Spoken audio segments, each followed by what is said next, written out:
Bonjour à tous. Alors le député du jour, c'est aujourd'hui Nicolas Dupont-Aignan et je sais que vous tenez à la prononciation correcte de votre nom. Donc bonjour Nicolas Dupont-Aignan et pas Nicolas Dupont-Aignan. Merci d'être avec nous. Alors vous venez de publier un livre, son titre Les voleurs de la République, c'est publié chez Fayard. Pourquoi ce livre et pourquoi ce titre ? C'est venu d'une commission parlementaire, la commission des affaires étrangères, dont je suis membre, et nous avons avec Alain Bocquet, député communiste, rédigé un rapport. Dont vous parlez dans le livre d'ailleurs. Dont je parle dans le livre, je raconte en fait cette enquête.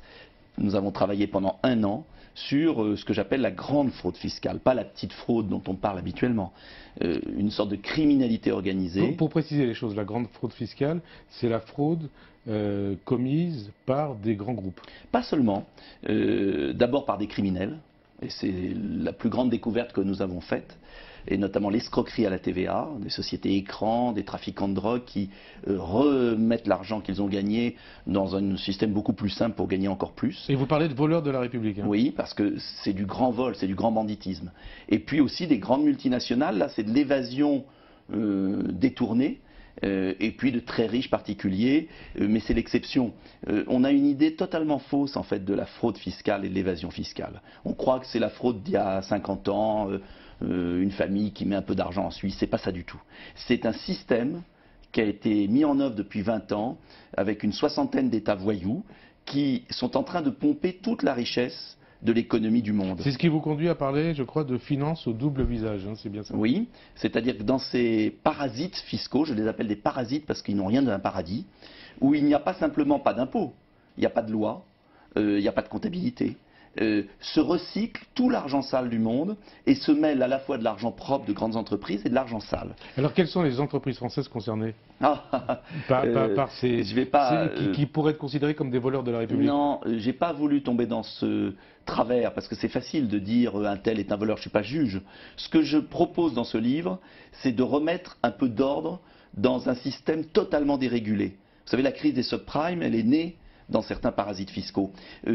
Le capitalisme a besoin de règles du jeu. Et là, vous parlez justement, règles du jeu, vous parlez de la complicité des institutions bancaires, dont des institutions bancaires françaises ou pas? Pas obligatoirement, surtout des institutions bancaires suisses qui ont été prises la main dans le sac, UBS, HSBC, qui ont eu des amendes considérables aux États-Unis, 1,6 milliard d'amendes pour HSBC aux États-Unis, et l'État français, lui, n'a commencé à porter plainte qu'en mai 2013, après le départ de Jérôme Cahuzac. Donc, ce que je voulais montrer... Est-ce que ça veut dire, parce que ça va très vite, hein, est-ce que ça veut dire que la France est devenue un paradis fiscal pour les fraudeurs? La France est un des pays les plus laxistes pour la grande fraude. Il y a des hommes, des dirigeants politiques très honnêtes.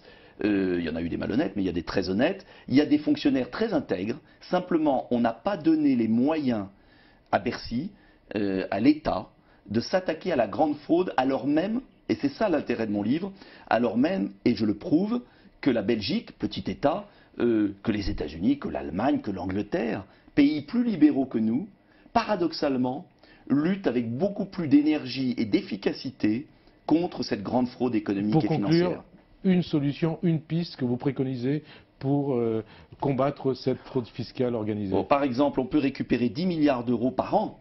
C'est plus que la réforme de la TVA, l'augmentation de la TVA qui va tomber là.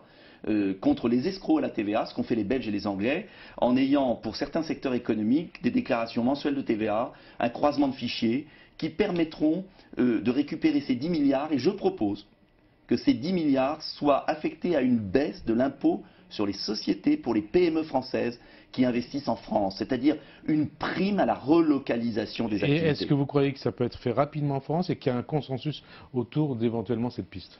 Je pense que cela peut être fait très rapidement à la condition d'accepter aussi parfois certaines contraintes dans la vie économique pour qu'on puisse bien dissocier les entreprises qui respectent la loi et qui souffrent parce qu'elles sont matraquées de celles qui se livrent à un véritable pillage. Merci Nicolas Dupont-Aignan. Je rappelle donc que votre livre Les voleurs de la République est publié chez Fayard.